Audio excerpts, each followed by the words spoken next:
سورۃ الصافات تفسیر ابن کثیر۔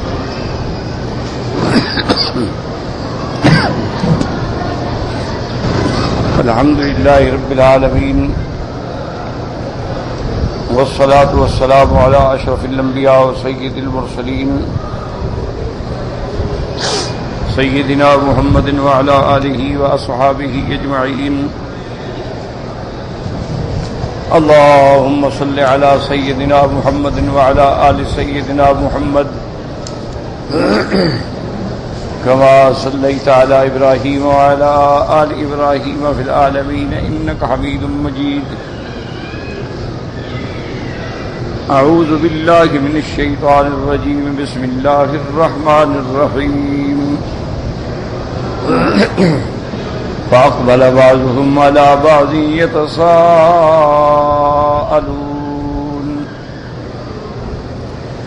قال قائل منهم إني كان لي قرين يقول أئنك لمن المصدقين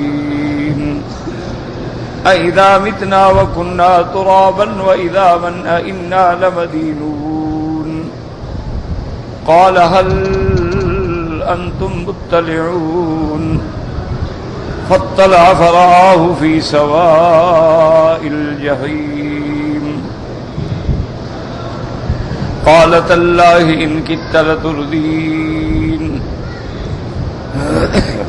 ولولا نعمة ربي لكنت من المحضرين، أفما نحن بميتين إلا موتتنا الأولى وما نحن بمعذبين، إن هذا لهو الفوز العظيم، لمثل هذا فليعمل العاملون۔ قال المؤلف والمفسر رحمه الله تعالى أدام النفع بعلومه وعلومكم في الدارين آمين، إلى أن قال يخبر تعالى عن أهل الجنة أنه أقبل بعضهم على بعض يتساءلون أي عن أحوالهم وكيف كانوا في الدنيا وماذا كانوا يعانون فيها، وذلك من حديثهم على شرابهم واجتماعهم في تنادمهم ومعاشرتهم في مجالسهم۔ اللہ تبارک و تعالی خبر دیتے ہیں کہ جب اہل جنت اللہ کی رحمت سے جنت میں داخل ہوں گے تو پھر ایک دوسرے سے باتیں کریں گے، ایک دوسرے سے احوال پوچھیں گے کہ دنیا میں تم پہ کیا گزری اور تم نے کیا کیا وہاں تکالیفیں برداشت کی۔ اور یہ ان کی مجلس جو ہے وہ ان کے پاس جنت کی شراب ہوگی، اجتماع ہوگا، دوستی ہوگی، معاشرت ہوگی، مجالست ہوگی، آپس میں بیٹھ کے وہ ایک دوسرے کو حال احوال دیں گے۔ وَهُمْ جُلُوسٌ عَلَى السُّرَرِ، اور وہ جنت کے تختوں پہ بیٹھے ہوں گے۔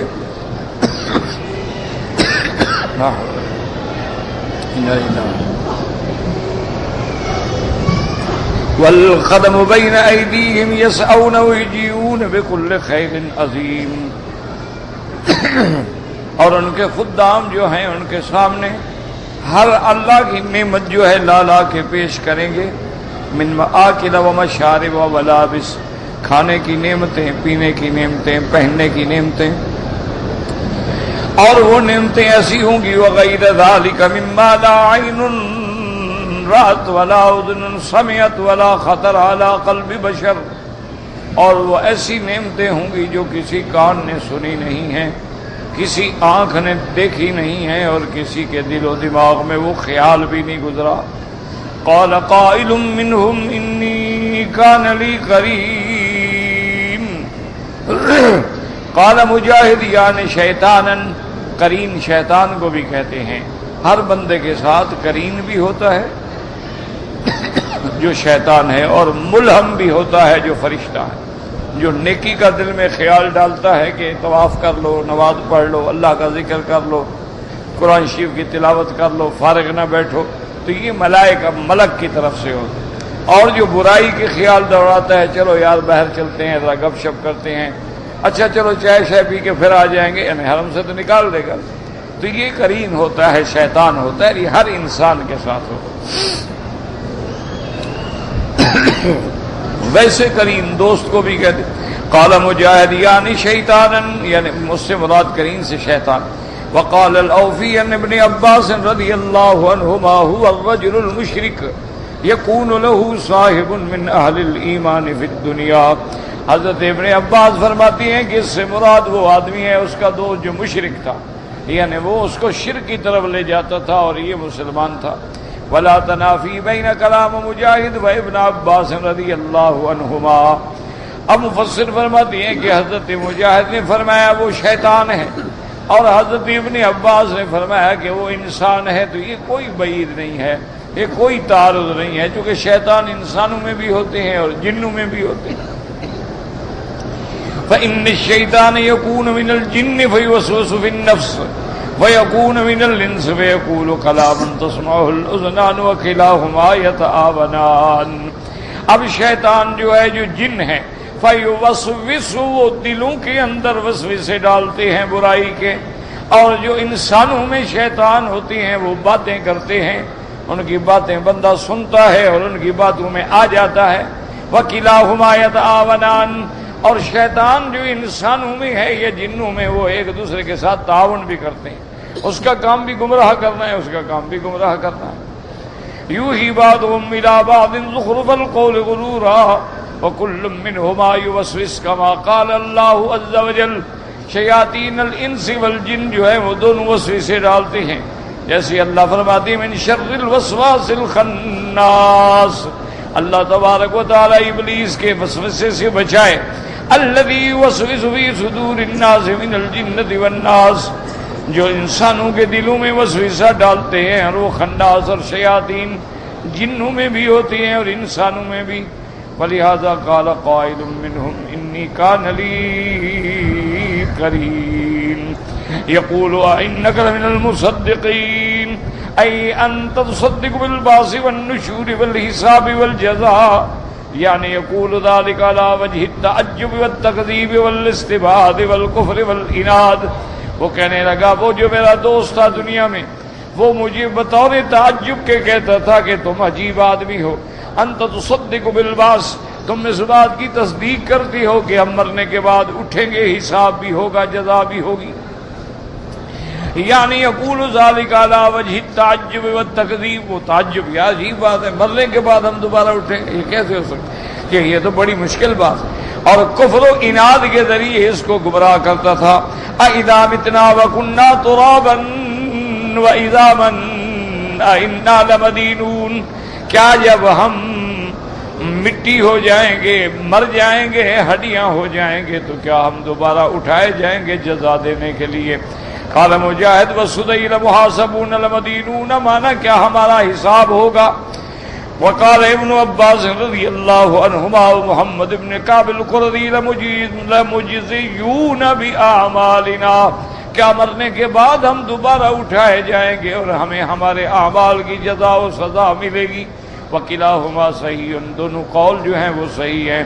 قال تبارک و تعالی قال هل انتم مطلعون ای مشرفون یقول المؤمن لاصحابہ وجلسائہ من اہل الجنہ. وہ آپس میں کہیں گے کہ کیا پتہ ہم دیکھیں اس کو، وہ پتہ نہیں کہاں ہے، پتہ تو کریں، دیکھیں تو صحیح.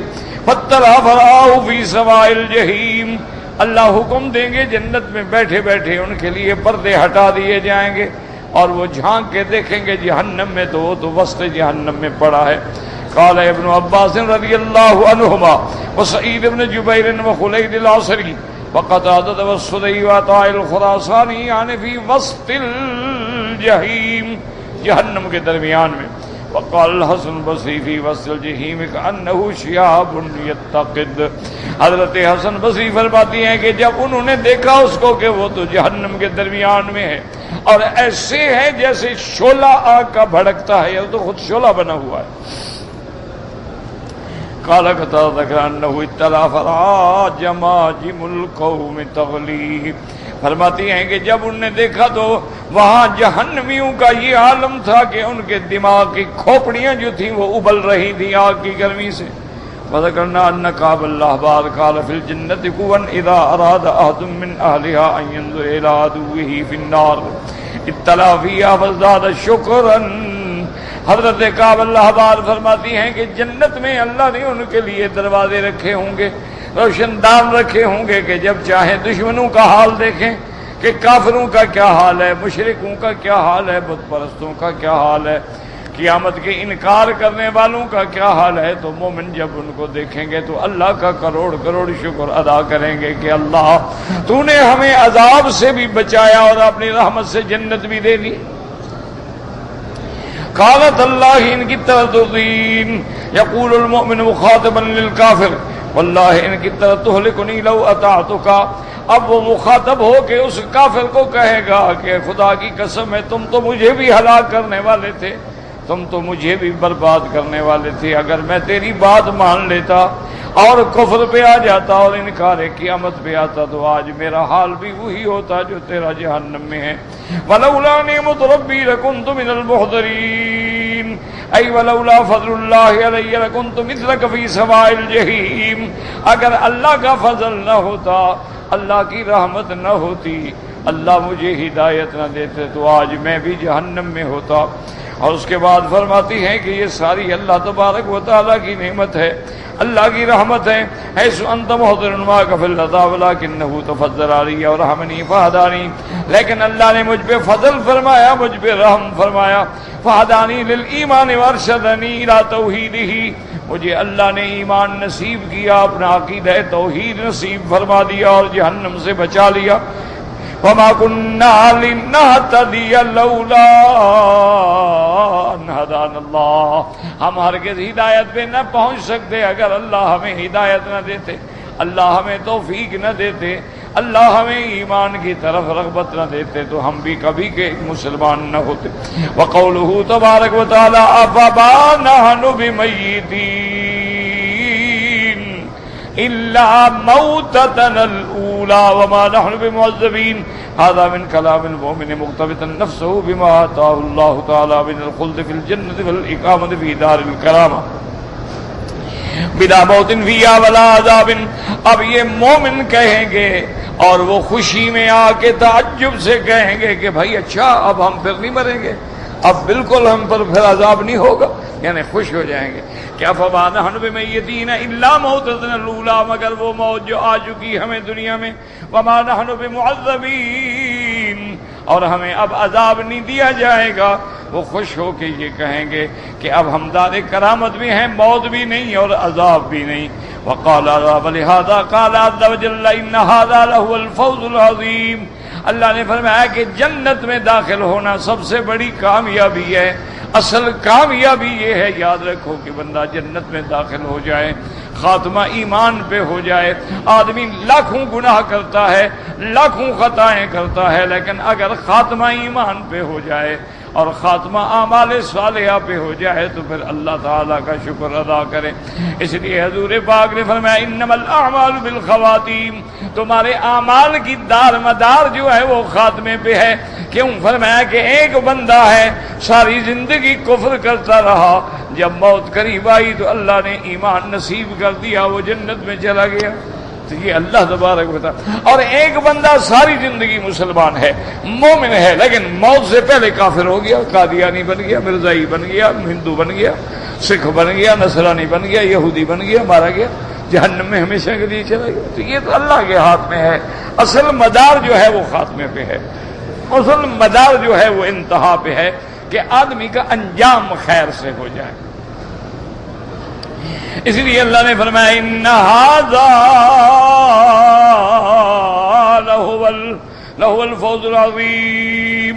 وقال النبي حاتم حدثنا ابو حمزة الطهراني قال حدثنا حفص بن عمر الادني قال حدثنا الحكم بن ابان عن إكرمة قال قال ابن عباس رضي الله عنهما قوله عز وجل هنيئا اذا يموتون فيها فعندها قالوا. کہ جب ان کو کہا جائے گا کہ جنت والو اب ہمیشہ جنت میں رہو گے، نہ تم پہ موت آئے گی، نہ تم کو جنت سے نکالا جائے گا، اور نہ تم خود جنت سے کبھی نکلنے کی تمنا کرو گے. تو وہ جب یہ سنیں گے نا تو پھر خوش ہو کے کہیں گے یہ باتیں. افما نحن بمیتین الا موتتنا الاولی وما نحن بمعذبین. وقال الحسن البصری علموا ان كل نعیم فإن الموت يقطعه فقالوا، کیونکہ وہ جانتے تھے کہ ہر نعمت جب موت آئے تو ختم ہو جاتی ہے. آدمی محلات ہیں، گاڑیاں ہیں، کاریں ہیں، مر گیا. اب تو پڑا ہوا ہے کہ اٹھانے والا بھی نہیں. اٹھائے غسل دے قبر میں پھینکائے، چاہے اربوں پتی ہو جائے محلات. اس لیے وہ ڈرتے تھے کہ جنت میں تو ہم آ گئے، پتہ نہیں پھر موت آ گئی تو کیا ہوگا، پھر تو یہ ساری نعمتیں چلی جائیں گی. تو ان کو بتایا گیا کہ نہیں، اب موت نہیں آئے گی، اب تم نے ہمیشہ جنت میں رہنا. اب وما نحن بمیتین الا موتتنا الاولی وما نحن بمعذبین قیل لا، کہا جائے گا پھر موت نہیں آئے گی. قالوا ان هذا له الفوز العظیم، اور پھر وہ جنت والے کہیں گے اچھا اب ہم نے ہمیشہ جنت میں رہنا ہے اور موت بھی نہیں آئے گی، تو بڑی کامیابی ہے. وقوله جل جلاله لمثل هذا فليعمل العاملون. بعض علماء فرماتے ہیں کہ یہ اللہ کا کلام ہے، اور بعض فرماتے ہیں یہ اہل جنت کا کلام ہے. قال قتادہ هذا من كلام اهل الجنة، وقال ابن جرير من كلام الله تعالى ومعناه لمثل هذا النعيم وهذا الفوز، کہ اللہ کا کلام ہے تو اللہ نے فرمایا میرے بندو دیکھو یہ ہے نعمت، اس کے لیے محنت کرو. محنت کرنے والوں کو تو جنت کے لیے محنت کرنی چاہیے. دنیا تو فانی ہے اور دنیا تو مٹ جانی ہے، اس کے لیے محنت کرنے کا کیا فائدہ. محنت اس کے لیے کرو جو نعمت ہمارے لیے ہمیشہ رہنی. لمثل هذا النعيم وهذا فليعمل العاملون في الدنيا ليسيروا إليه في الآخرة. وقد ذكروا قصة رجلين كانا شريكين، اور دو آدمیوں کا قصہ ذکر کیا گیا ہے، دونوں کاروبار میں شریک تھے. فی بنی اسرائیل تذکر فی ضمن هذه الآیۃ الکریمۃ. قال ابو جعفر جریر قال حدثني اسحاق بن ابراہیم بن حبیب بن سعید قال حدثنا عتاب بن بشیر بن خصیف عن فرات بن سالبۃ النہرانی فی قوله انی کان لی قرین قال ان رجلین کانا شریکین فاجتمع لهما 8,000 دینار. دو آدمی تھے، دو دوست تھے، کاروبار میں شریک تھے، ان دونوں کو 8,000 دینار ملا. وکان احدہما لہ حرفۃ والآخر لہ لیس لہ حرفۃ. ایک آدمی جو ہے اس کے پاس کام تھا، کامیابی تھی، فن تھا، دوسرے کے پاس نہیں تھا. فقال الذی لہ حرفۃ والآخر لیس عندک حرفۃ ما ارانی الا مفارقک ومقاسمک فقاسمہ فارقہ. اس نے کہا دیکھو بھی تمہارے پاس تو کوئی فن ہے نہیں، کوئی علم ہے نہیں، اب ہم کٹھے کب تک چل سکتے ہیں؟ اب تم علیحدہ اپنا کام کرو، میں اپنا علیحدہ کام کروں. ثم ان الرجل اشترى دارا ب1000 دینار كانت لملك مات فدعا صاحبه فأراه. اب ایک آدمی نے 1000 دینار سے ایک بہت بڑا محل خریدا، کسی بادشاہ کا تھا، وہ مر گیا، خرید اس نے محل خرید، اس دوست کو لے آیا، دیکھو میں نے محل خریدا ہے. فقال کیف ترى هذه الدار، دیکھو میرا یہ محل کیسا ہے. ابتعتها ب1000 دینار، میں نے 1000 دینار میں خریدا ہے. قال ما احسنا فلما خرج، کہنے لگا بہت اچھا ہے. قال فلما خرج قال اللهم ان صاحبي هذا قد ابتاع هذه الدار ب1000 دینار وانی اسألک دار من دور الجنت فتصدق ب1000 دینار. اب جب اس کے محل سے باہر نکلا تو کہنے لگا کہ میرا مولا، اس میرے دوست نے تو 1000 دینار میں محل خریدا ہے دنیا میں، اور میں محل خریدنا چاہتا ہوں آخرت میں، لہذا اس نے 1000 دینار صدقہ کر دیا. ثم مکث ما شاء اللہ ان یمکث، پھر کافی مدت گزر گئی. ثم انه تزوج بامرأة ب1000 دینار فدعا وسنه تامن ماتا وقال انی زوجت هذه ب1000 دینار. قال ما احسن هذا، اس نے پھر 1000 دینار خرچ کر کے شادی کی. شادی پر اس دوست کو بھی بلایا، کہنے لگا دیکھو ایسی خوبصورت عورت سے میں نے شادی کی ہے، 1000 دینار میں نے خرچ کیا ہے. اس نے کہا اچھی بات ہے، بڑی اچھی بیوی ہے تمہاری. جب باہر نکلا تو کہنے لگا قال یا ربی، اے میرے پروردگار، ان صاحبی تزوج امرأة ب1000 دینار، میرے دوست نے تو شادی پہ 1000 دینار خرچ کیا ہے. وَإِنِّي أَسْأَلُكَ امْرَأَةً مِّنَ الْحُورِ الْعِينِ، میں چاہتا ہوں میرا مولا مجھے جنت میں حور عین عطا فرما دے. فتصدق ب1000 دینار، 1000 دینار صدقہ کر دیا. ثم انه مکث ما شاء الله تعالی ان يمكث ثم اشترى بستانين ب2000 دینار. ثم دعا فرا فقال اني ابتعت هذين البستانين ب1000 دینار. فقال ما احسن هذا. اب اس کے بعد اس کے دوست نے 1000 دینار میں 2 باغ خریدے.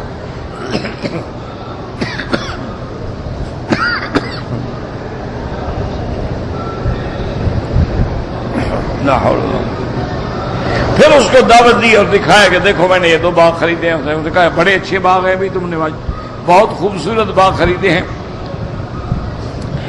اب جب نکلا تو کہنے لگا کہ یا ربی ان صاحبی قد اشترى بستانین ب2000 دینار، میرا مولا میرے ساتھی نے 1000 دینار میں 2 باغ خریدے ہیں.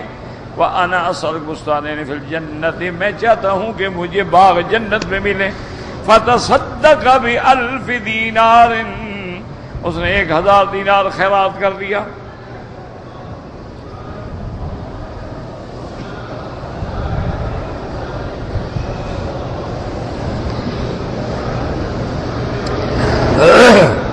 ثم ان الملك اتاهما فتوفاهما ثم انطلق بهذا الصدق فتخلوا دارا توجه اذا فرات فطلع يضيء ما تحتها من حسنها.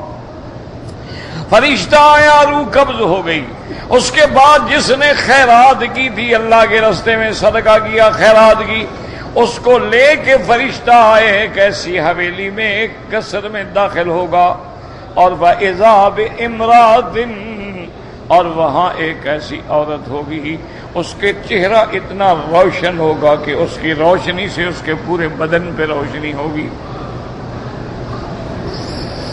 اللہ اکبر. اس کے بعد کہتے ہیں کہ جناب کا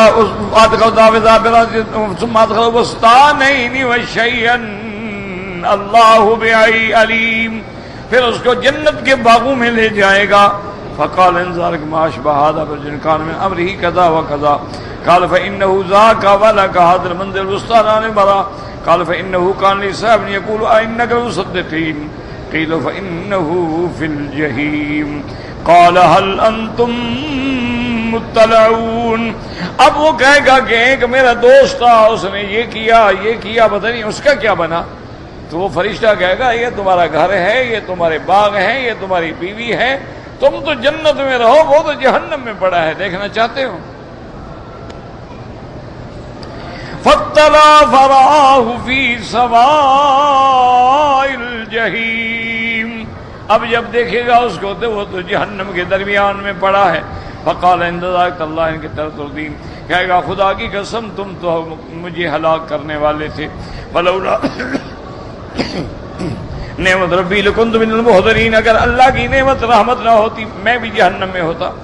قال ابن وهذا يقوي كلام قرأ انك لمن المصدقين على سبيل الاستفهام.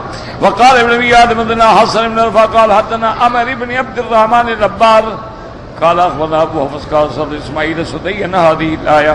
قال قائل منهم انی کان لی قرین یقول انکم صدقین. قال وقال لي ما ذکرک هذا قلت قرأته آنفا فأحببت ان اسألک عنہ. اب فرماتی ہیں کہ سألت اسماعیل السدی، میں نے ان سے پوچھا اس آیت کے بارے میں. انہوں نے کہا اچھا کیوں پوچھ رہے ہیں؟ انہوں نے کہا ابھی میں نے یہ آیت پڑھی تو میں نے کہا آپ سے پوچھ لوں. قال اما فاحفظ، انہوں نے کہا کہ یاد کر لے. کانا شریکین فی بنی اسرائیل، 2 دوست تھے اس بنو اسرائیل. احدہما مومن والآخر کافر، ایک مومن تھا ایک کافر تھا. فافترقا علی 6,000 دینار لکل واحد منہما 7,000 دینار، ان کو 6,000 دینار ملا، 3,000 تقسیم کر. ثم افترقا ومکثا ما شاء اللہ. ثم التقیا فقال الکافر للمؤمن ما صنعت فی مالک. کافر فقال الکافر للمؤمن، وہ کافر دوست جو تھا مومن سے پوچھنے لگا جو تمہارے پاس پیسہ تھا تم نے کیا کیا ہے؟ قال اضربت به شيئا تجرت به فيه، اس نے کہا میں نے بھی تجارت کی ہے. فقال والله فما صنعت انت؟ قال اشتريت به ارضا نخلا ونهارا ب1000 دینار. انہوں نے کہا میں نے تو زمین لی ہے، باغ لیے ہیں، اس میں نہریں ہیں. فقال له المؤمن وفعلت؟ قال نعم. قال فرجع المؤمن حتى اذا كان الليل صلى ما شاء الله، جب رات کا وقت ہوا نماز پڑھی، ما يصلي فمن صرف اخذ 1000 دینار. جب نماز سے فارغ ہوا تو 1000 دینار فوضعها بین یدیہ، سامنے رکھ لیا. ثم قال اللهم ان فلانا، یعنی شریکہ الکافر، اشترى ارضا ونخلا وثمارا وانہارا ب1000 دینار ثم يموت غدا ويتركها. یا اللہ میرے اس کافر دوست نے تو باغ خریدے ہیں، زمینیں خریدی ہیں، مر جائے گا، چھوڑ جائے گا، یہی پڑے رہیں گے. اللہم انی اشتریت منک بہذا 1000 دینار ارضا وثمارا ونہارا بالجنہ. یا اللہ میں 1000 دینار کے بدلے میں آپ سے زمینیں بھی، باغات بھی جنت میں لینا چاہتا ہوں. قال ثم اصبح فقسمها في المساکین، جب صبح ہوئی تو صدقہ کر دیا. قال ثم مكثا ما شاء الله تعالى يمكث ثم التقيا. فقال الكافر لما صنعت به مالك؟ أضربت به بشيء؟ اتجرت به بشيء؟ قال لا. قال فما صنعت أنت؟ قال زيتي قد اشتد على مؤونتها وسألت ركيكا بالدينار يقومون لي فيها، کہ میں نے غلام خریدے ہیں وہ کام کرتے ہیں. وَيَعْمَلُونَ لِي فِيهَا وَقَالَ مَنْ أَفْعَلَ قَالَ نَعَمْ.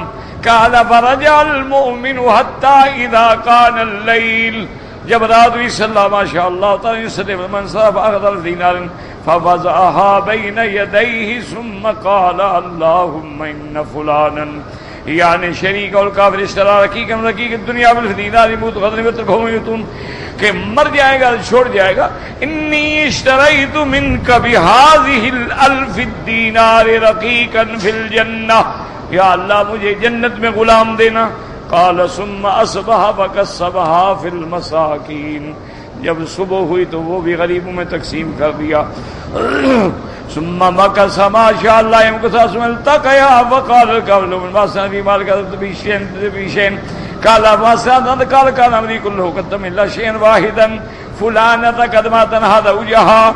ایک اس نے کہا ہاں فلانا بندہ مر گیا ہے، اس کی بیوی جو ہے نا وہ بیوہ ہو گئی، تو اس کو میں نے 1000 دینار دیا. فجاءني بأبصارها فقال له المؤمن فقال نعم.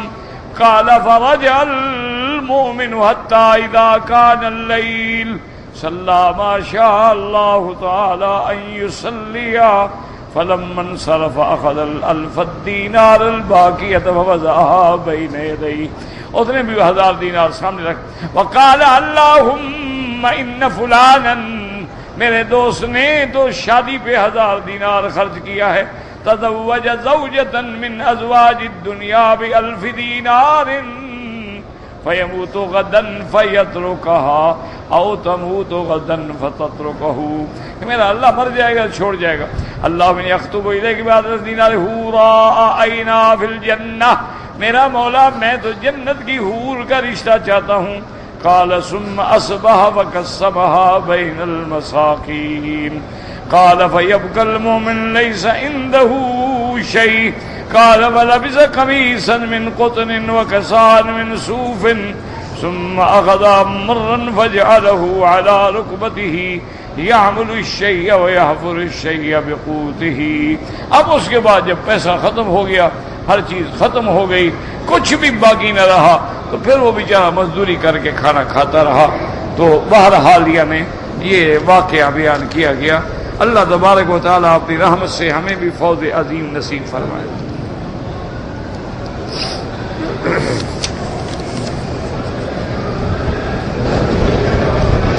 کہتے جی کہ ہم لوگ جو ہیں اپنے بہن بھانجی اور بچیوں کے رشتوں کے لیے بے حد پریشان ہیں. اللہ تبارک و تعالی ہر مسلمان جس کے گھر میں بھی بچیاں ہیں ان کے رشتے آسان فرمائے، ان کا مستقبل روشن فرمائے. وما ذلک علی اللہ بعزیز، اللہ کے آگے کوئی مشکل نہیں ہے. ویسے بہرحال بزرگوں نے لکھا ہے اللہ کا بھی قرآن میں حکم ہے کہ وَلِلَّهِ الْأَسْمَاءُ الْحُسْنَى فَادْعُوهُ بِهَا۔ اللہ نے فرمایا جب تمہیں پکارنا ہو، بلانا ہو، مصیبت سے چھٹکارا لینا ہو، میرے نام سے مجھے پکارو، اللہ کے بڑے نام، اور ہر نام کی اس کے مفہوم و معانی کے مطابق اس میں حکمتیں، اللہ کے اسماء ہیں، اللہ کے صفات ہیں۔ تو بزرگوں نے لکھا ہے کہ اللہ کے دو نام ہیں، یا جامع یا لطیف، یا جامع یا لطیف، یا جامع یا لطیف، یہ اللہ کے نام ہیں۔ اول آخر درود شریف پڑھیں، اور اس کے بعد وہ لڑکیاں بھی، ان کی ماں بھی، ان کے باپ بھی، جتنا ہو سکے 100 دفعہ، زیادہ تھوڑا، وہ پڑھ کے اللہ سے دعا مانگے تو انشاءاللہ بہتر اور خیر کے رشتے نصیب ہو جائیں گے۔ اور دوسری بات میرا بھائی ایک یاد رکھیں کہ ہر چیز کے لیے اللہ نے اسباب پیدا کیے ہیں۔ اب مثلاً آپ نماز پڑھیں گے، اس کے لیے بھی اسباب ہیں، پہلے وضو کرو، بدن پاک ہو، کپڑا پاک ہو، جگہ پاک ہو، زمان ہو، وقت ہو، حالات ہوں، پھر نماز ہوگی نا۔ اسی لیے حدیث مبارک میں آتا ہے، میرے پاک نبی رحمت دو عالم سیدنا محمد مصطفیٰ صلی اللہ علیہ وسلم نے فرمایا کہ جب لڑکی سے آدمی یعنی رشتہ کرتا ہے، لجمالہا، لنسبہا، لدینہا، کہ یا تو یہ دیکھتا ہے کہ جی لڑکی بڑی خوبصورت ہے، یا یہ دیکھتا ہے کہ بھئی لڑکی خوبصورت تو نہیں لیکن خاندان بہت بڑا ہے، یا دیکھتا ہے کہ بھئی لڑکی خاندان بھی اتنا بڑا نہیں ہے اور اتنی خوبصورت بھی نہیں ہے لیکن لڑکی دیندار ہے، نماز، قرآن، پردہ، حیا، شرم۔ تو حضور نے فرمایا کہ فاختر ذات الدین، آپ نے فرمایا کہ جب یہ تینوں چیزیں سامنے ہوں تو تم دین والی کو ترجیح دو، نہ نسب کو ترجیح دو، نہ جمال کو ترجیح دو، کیونکہ جمال تو 1 منٹ میں بھی ختم ہو سکتا ہے، بیمار ہو جائے جمال گیا، خاندان والے ناراض ہو جائیں کاٹ دیں خاندان سے، لیکن دین ایک ایسی چیز ہے۔ تو اس لیے جن کے گھروں میں لڑکیاں ہیں نا، وہ بھی اس حدیث کو سامنے رکھیں، نہ جمال ڈھونڈیں، نہ کمال ڈھونڈیں، نہ نسب ڈھونڈیں، نہ حسب ڈھونڈیں، دیندار لڑکے تلاش کر کے کسی مدرسے میں چلے جائیں، کسی عالم سے کہہ دیں کہ آپ کے مدرسے میں جو بچے پڑھتے ہیں، جو اچھا دین والا بچہ ہو، میں رشتہ دینا چاہتا ہوں، السلام علیکم، ایک دن میں سارے مسئلے حل ہو جائیں۔ تم لوگ بیٹھے ہو سوچ میں کہ جناب میری لڑکی نے تو ماسٹر ڈگری کی ہے، اب خاوند جو ہے وہ کم از کم FRCS ڈاکٹر ملے، یا جناب وہ انجینئر ملے، اور اس کی تنخواہ کم از کم موجودہ دور میں 2 لاکھ سے تو اوپر ہونی چاہیے، ورنہ کہاں کھائے گا، کہاں رہے گا، کہاں کوٹھی ہوگی۔ جی ہماری بچی کا مستقبل کیا ہوگا؟ تم مستقبل بنانے والے ہو، تم نے بچی پیدا کی ہے، اور تمہیں کس نے پیدا کیا ہے؟ اللہ نے۔ بچی کو کس نے پیدا کیا؟ اللہ نے۔ مستقبل بھی تو اللہ بنائے گا نا۔ اللہ کا قرآن میں وعدہ ہے کہ ان یکونوا فقراء یغنہم اللہ، اگر لڑکا لڑکی غریب ہیں شادی کرو، شادی کے بعد اللہ ان کے رزق میں برکت عطا فرما ہے۔ تو پہلے تو صحابہ اس لیے شادی کرتے تھے کہ یار میں غریب ہوں، شادی کروں کوئی اللہ مجھے بخت دے۔ تم اگر ان چکروں میں رہو گے نا میرا بھائی، تو پھر بچیاں گھر میں بیٹھی رہیں گی، اور لڑکے والے جناب اب ایسے ذلیل ہو گئے ہیں، لڑکا بیچتے ہیں۔ پہلے لوگ لڑکیاں بیچتے تھے، اب لڑکا بیچتے ہیں کہ جی ہمارا بیٹا ڈاکٹر ہے اور انجینئر ہے اور بریگیڈیئر ہے اور جنرل ہے اور کرنل ہے، ہم تو اتنی جہیز لیں گے، آپ دے سکتے ہیں تو یعنی پہلے لڑکا خریدو۔ ان چکروں سے نکل جاؤ خدا کے لیے۔ جس علاقے میں آپ رہتے ہیں، جس آپ شہر میں رہتے ہیں، جس ملک میں رہتے ہیں، جس ضلع میں رہتے ہیں، وہاں اللہ کا شکر ہے دین کے مدرسے موجود ہیں۔ تمہارے لڑکوں کے رشتے ہیں تو دین کے مدرسے بنات کے ماشاءاللہ، لڑکیوں کے اتنے اچھے دینی مدرسے موجود ہیں، اور لڑکیاں اتنی محنت سے پڑھ رہی ہیں کہ لڑکے پیچھے رہ گئے۔ کسی مدرسے میں چلے جائیں، پہلے یہی ہوتا تھا۔ خود میرے والد صاحب رحمت اللہ علیہ کا جو رشتہ ہوا، ہمارے جو یعنی والد صاحب رحمت اللہ علیہ سسر تھے، میری والدہ کے جو والد تھے بہت بڑے عالم تھے، میرے والد صاحب سے بھی بڑے عالم تھے۔ اچھا، خدا کی شان ہے کہ وہ بریلوی تھے، بدعتی تھے۔ اچھا، والد صاحب سخت موحد، وہ سخت بدعتی۔ کبھی کبھی تو تقریر میں غصے میں آتے نہ کہتے ہیں مولوی خیر محمد کافر ہے۔ خیر بہرحال والد صاحب فرماتے ہیں کہ غربت کا دور تھا، ہمارے پاس رہنے کی جگہ نہیں تھی، کچے کمرے تھے، مسجد تھی، اس کے ساتھ تھوڑی سی جگہ تھی، وہاں سبزیاں لگاتے تھے، کبھی ساگ لگا دیا، کبھی پالک لگا دی، کبھی ٹماٹر لگا دیے، وہی پکا کے کھاتے تھے، کوئی پیسہ نہیں، کوئی رہنے کی جگہ نہیں، شیشم کے درختوں کے نیچے بیٹھ کے حدیث پڑھاتے تھے، کمرے ہی نہیں، جگہ ہی نہیں۔ یعنی غربت کا یہ عالم تھا کہ کھانے کو نہیں۔ فرماتے ہیں کہ ایک دن میں بیٹھا تھا تو تمہارے نانا مرحوم جو ہیں وہ بڑے خوبصورت تھے، اللہ نے ان کو بڑا جمال دیا تھا، وہ چہرے پہ کپڑا ڈالتے تھے کہ کوئی عورت کسی فتنے میں مبتلا نہ ہو جائے۔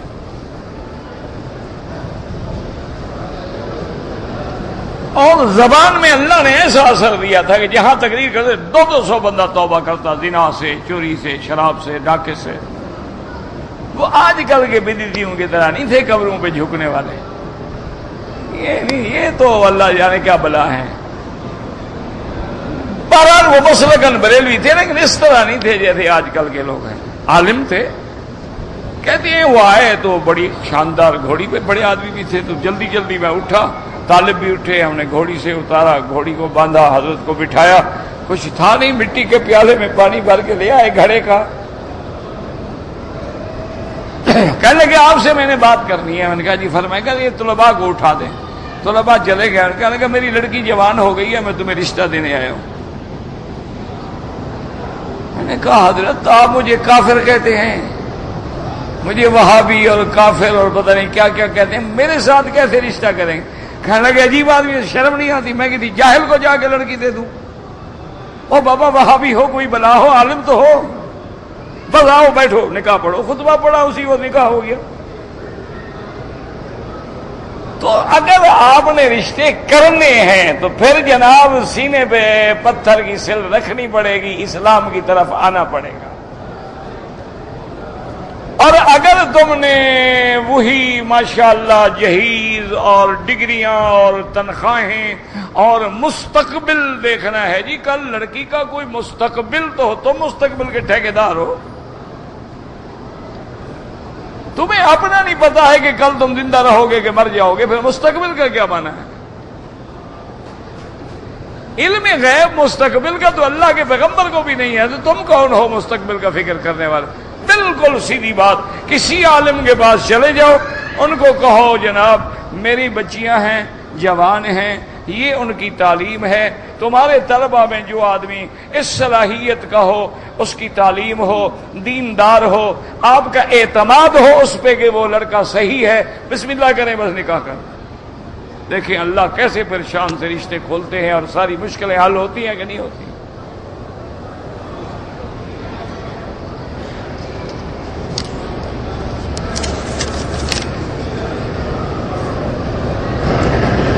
کہتے جی کہ طواف کے عالم میں اگر کسی بندے کو پیاس لگ جائے، بھئی اگر پیاس اتنی شدید ہے کہ وہ کربلا میں آ گیا ہے بیچارہ، تو طواف چھوڑ کے پانی پی کے پھر اسی جگہ سے شروع کرتے ہیں کہ 4 چکر اس سے باقی برداشت نہیں ہوتے، انسان ہے نا، تو پانی پی سکتا، کوئی منع نہیں۔ بھاگ بھاگ کے طواف نہ کریں، علیکم السکینۃ والوقار، آرام آرام سے چل کے طواف کریں، نظر نیچے ہو، زبان پہ اللہ کا ذکر ہو، اور دل میں تصور ہو کہ مولا میں کتنا خوش نصیب ہوں کہ آج اس مقام پہ میں چکر لگا رہا ہوں جہاں تیرے ہر پیغمبر نے اور سیدنا محمد مصطفیٰ نے چکر لگایا۔ پھر طواف کرو، اور جو تمہیں آتا ہے وہ پڑھو، یہ دعا ہے اللہم اللہم اللہم، یہ کیا ہے؟ یہ تو بدعت ہے، یہ تو بعد میں لوگوں نے لکھی تھی کہ چلو بھی لوگ شور نہ کرتے رہیں، کچھ تو پڑھیں۔ یہ تو انہیں تمہیں مصروف رکھنے کے لیے ایک بہانہ بنایا، ورنہ یہ دعائیں پڑھنا نہ حدیث میں ہے، نہ صحابہ نے پڑھی ہیں، نہ تابعین نے پڑھی ہیں، نہ ائمہ مجتہدین نے پڑھی ہیں۔ اصل طواف یہ ہے تم درود پڑھو، کلمہ پڑھو جس میں تیرا دل لگے۔ تم تو دعا کے چکر میں پڑے ہوئے ہو اور وہ لفظ بھی غلط پڑھ رہے ہو۔ اور یاد رکھو دعا پڑھی نہیں جاتی، دعا کی جاتی ہے۔ ایک ہے پڑھنا، ایک ہے دعا کرنا، دونوں میں آسمان زمین کا فرق ہے۔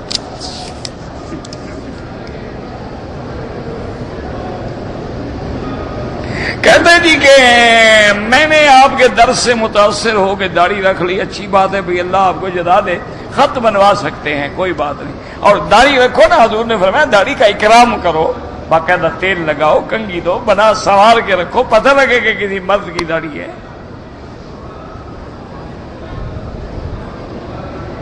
آپ کبھی رحیم یار خاں آئیں گے تو بالکل رحیم یار خاں میرا گھر ہے، انشاءاللہ اگر آؤں گا آپ مجھے ضرور ملیں۔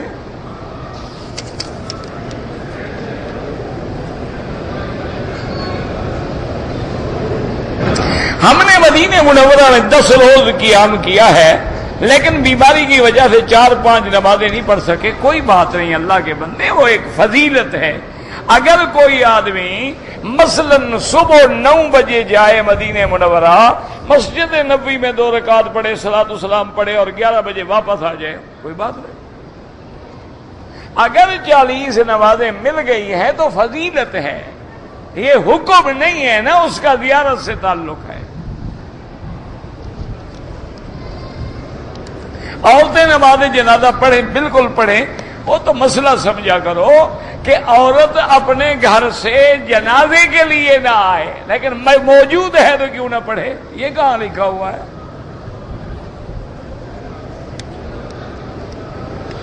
سلام جو ہے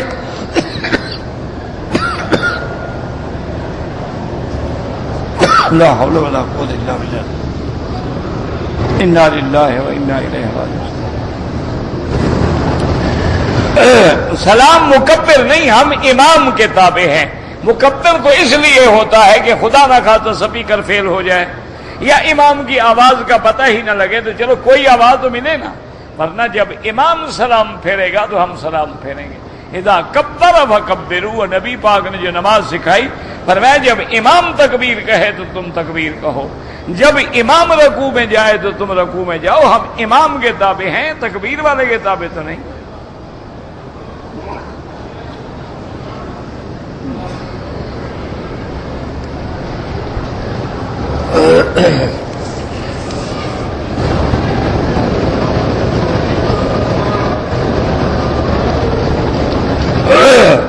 اگر ایک آدمی نے قسم کھائی ہے کہ میں گناہ نہیں کروں گا، پھر قسم توڑ بیٹھا، توبہ کرے، اس کا کفارہ نہیں ہوتا اللہ کے بندے۔ کفارہ وہ ہوتا ہے کہ ایک اچھے کام کے نہ کرنے کی قسم کھا بیٹھا، تو وہاں حکم ہے کہ قسم توڑ کے کفارہ ادا کرو۔ یہ تو کام ہی گناہ کا ہے، اس میں کیا کفارہ؟ یہ تو بہت بڑا گناہ ہے کہ خدا کی قسم کھا کے، قرآن کی قسم کھا کے پھر گناہ کرے۔ توبہ کرو، اللہ کی توبہ کا دروازہ کھلا ہوا ہے، اور آئندہ گناہ سے بچنے کی کوشش کرو۔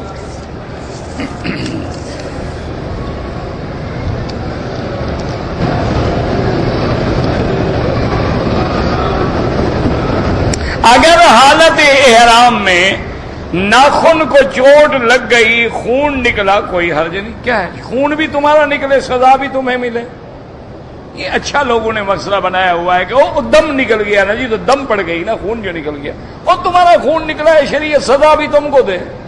تمہیں پٹی باندھنی چاہیے کہ تم سے بکری بنوانی چاہیے؟ عجیب بات ہے۔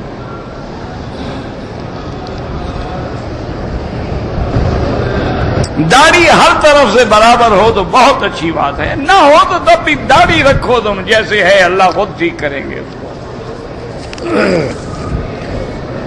تم عورتوں سے نکل کے مردوں میں تو آؤ نا۔ نہ تمہارے علاقے میں عورتوں کی داڑھی ہوتی ہے؟ ہاں جی، نہیں، اگر کسی ملک میں ہوتی ہو مجھے کیا پتا، ہم تو محدود لوگ ہیں نا۔ اچھا، جو ہیجڑے ہیں ان کی ہوتی ہے؟ تو داڑھی تو ہے ہی مرد کی علامت، داڑھی نہ ہو تو پھر ہیجڑے یا عورت یا کیا فرق ہے؟ اسی لیے یاد رکھو کہ جو آدمی نامرد ہوگا داڑھی نہیں نکلے گی. داڑھی مردانیت کی علامت ہے. اس طرح پھیر پھیر کے قوت مردمی کا ستیہ ناش مار دیتے ہیں آپ. اسی لیے آپ جا کے اپنے کورٹوں میں چیک کر لیں باقاعدہ مولوی کی عورت کبھی آگے تنسیخ کا دعویٰ نہیں کرے گی. داڑھی منڈے جو ہے نا ان کی عورتیں تنسیخ کرتی ہیں جو ان کی خواہش پوری نہیں ہوتی. مرد ہوں تو بیچارے عورت کو مطمئن کریں. کبھی آپ مجھے دکھائیں گے اگر 100 تنسیخ ہے تو داڑھی والے 2 ہوں گے، 98 باقی برادری ہوگی.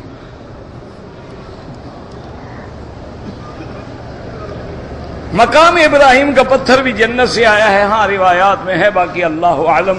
حجر اسود کے بارے میں تو صحیح روایات ہے. مقام ابراہیم کے بارے میں بھی بعض ضعیف روایات میں ملتا ہے. وضو کرنے کے بعد انگلی اٹھائیں، کوئی ضروری نہیں.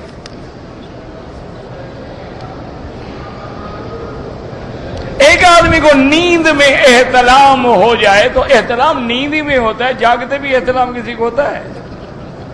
عجیب پاگل آدمی ہے. بہرحال غسل کرنا ضروری ہے، نیند میں ہو جائے یا کھڑے کھڑے ہو جائے. اب کیا کریں جی، پھر کہتے ہیں مکی صاحب ناراض ہو جاتے ہیں. ایک میں بیمار ہوں، ایک سوال آپ ایسے پوچھتے ہیں تو غصہ تو آتا ہے نا. ایک تو آدمی بیمار چڑچڑا ہو جاتا ہے نا، تنگ آ جاتا ہے نا. کیا کرے آدمی؟ کہتے تھے کہ جب ہر چیز اللہ نے تقدیر میں لکھی ہے تو سزا جدا کیوں ہے؟ عمل تو تم نے کیا ہے، لکھ کے اللہ نے زبردستی نہیں کروایا. اس نے تو یہ لکھا، اس کو پتا تھا کہ تم یہ کرو گے اس لیے لکھا ہے. کیا تم نے ہے، یہ نہیں کہ اللہ لکھ کے جبرن کرواتے ہیں. ان کو پتا تھا کہ مولوی مکی فلاں دن مغرب کے بعد درس دے گا، اللہ نے لکھ دیا. درس تو میں نے دیا ہے، اس پہ ثواب ملے گا.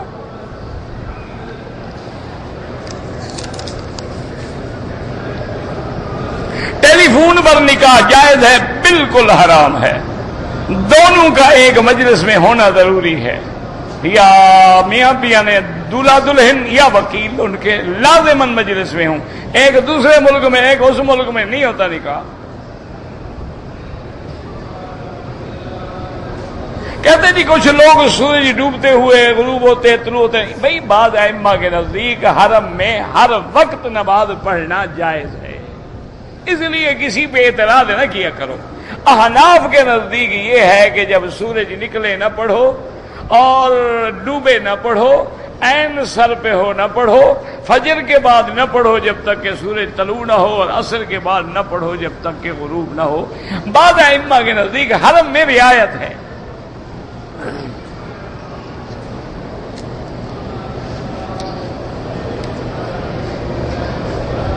مجھے کہتا ہے جی جب قرآن پڑھتا ہوں، نماز پڑھتا ہوں، طواف کرتا ہوں، برے برے خیالات آتے ہیں. یہ تمہارے ایمان کی نشانی ہے. اگر تمہارے اندر ایمان نہ ہو تو شیطان خیال کیوں ڈالے؟ یہ تو اچھی بات ہے، کوئی گھبرانے کی بات ہی نہیں ہے. تو بڑی اچھی بات ہے، آنے تو جتنا شیطان زور لگاتا ہے.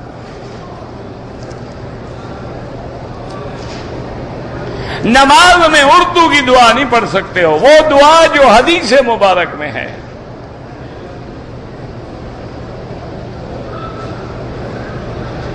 اگر وتر نماز میری رہ جائے تو امام ابو حنیفہ رحمت اللہ علیہ کے نزدیک وتر واجب ہے، تم قضا کرو. باقی ائمہ کے نزدیک وتر سنت ہے، پڑھتے تو ثواب ہے، نہیں پڑھا تو کوئی حرج نہیں.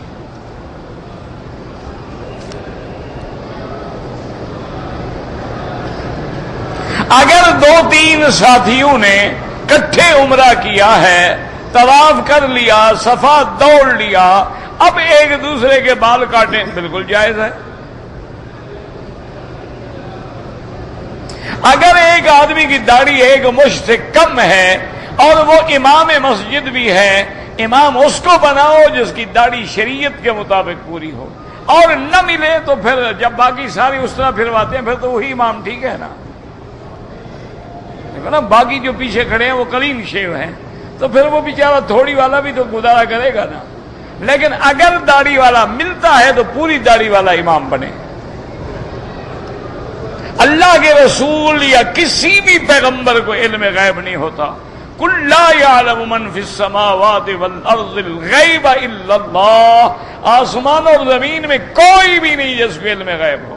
ہاں اللہ چاہے خبر دے دے، وہ اظہار غیب ہے، وہ اطلاع علی الغیب ہے، وہ اخبار عن الغیب ہے، وہ انباء عن الغیب ہے. علم غیب تو خاصہ خدا ہے.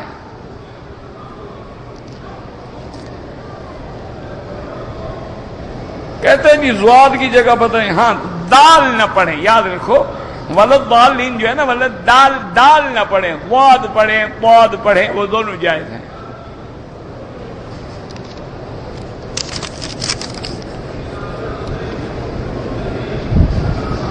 اگر مدینہ منورہ سے ہم چلیں، احرام سنت یہ ہے کہ ذوالحلیفہ میقات پہ باندھیں، لیکن کوئی مدینے سے باندھ لے کوئی حرج نہیں. جیسے آپ کراچی ایئرپورٹ سے باندھ لیتے، پہلے باندھ لیتے ہیں نا، بعد میں نہ باندھیں. اگر میقات سے پہلے باندھ لیا کوئی حرج نہیں، لیکن سنت یہ ہے کہ جہاں خود حضور پاک آگے باندھا آپ بھی وہاں سے باندھیں.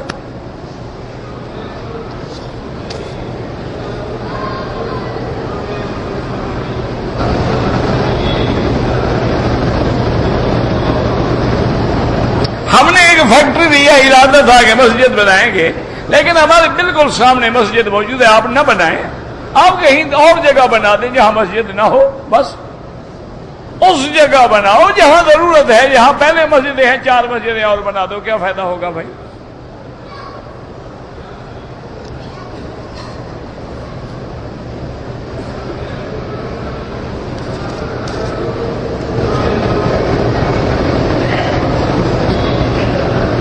اگر ایک لڑکے نے برطانیہ میں رہتے ہوئے پاکستان سے شادی کی، آپ بھی تو ڈھونڈتے رہتے ہیں نا کہ اس کے پاس گرین کارڈ ہو اور اس کے بعد جناب فارن کوالیفائی ہو، تو پھر بھگتو عذاب. آپ نے خود ڈھونڈا تھا نا، تو بھگتو پھر عذاب. اس کا حل یہ ہے کہ خلو کا دعویٰ کرو اور خلو کراؤ لڑکی کا.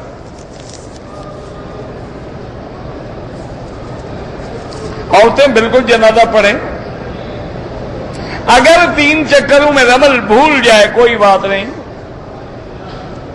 طواف عمرے کا ہو یا نفلی ہو، سب ایک جیسا ہوتا ہے. اگر ایک آدمی کا گیس کی بیماری ہے، وضو اس کا بار بار ٹوٹ جاتا ہے، تو وہ ہر نماز کے لیے نیا وضو کرے. مثلا مغرب کے لیے کیا، اب عشاء تک نمازیں پڑھتا رہے چاہے ٹوٹ جائے، طواف بھی کرتا ہے. پھر جب عشاء کی وقت آئے تو پھر نیا وضو کرے. جمعہ کا خطبہ جب ہو رہا ہو تو ہاتھ اٹھا کر دعا مانگنا بالکل نہیں. نہ ہاتھ اٹھائیں اور نہ آمین کہیں، دل میں آمین کہیں. خطبے کے لیے حکم ہے کہ خاموش رہو.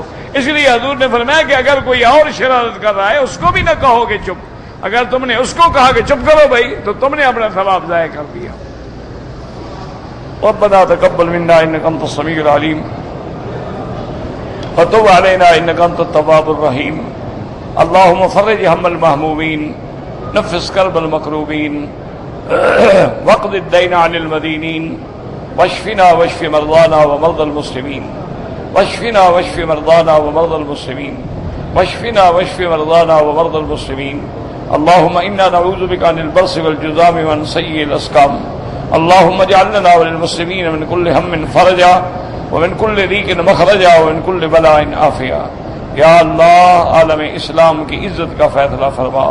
یا اللہ اسلام کی عزت کا فیصلہ فرما.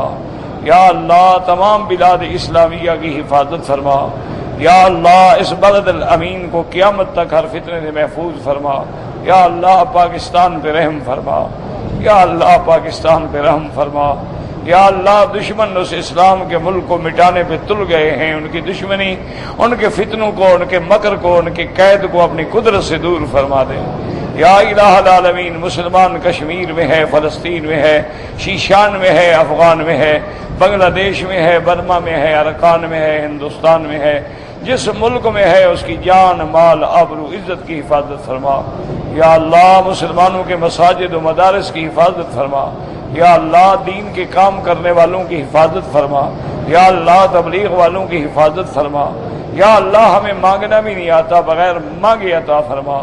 ربنا آتنا فی الدنیا حسنة وفی الآخرة حسنة وقنا عذاب النار سبحان ربک رب العزة عما یصفون وسلام علی المرسلین والحمد للہ رب العالمین العالمین العالمین العالمین العالمین العالمین العالمین العالمین العالمین العالمین العالمین العالمین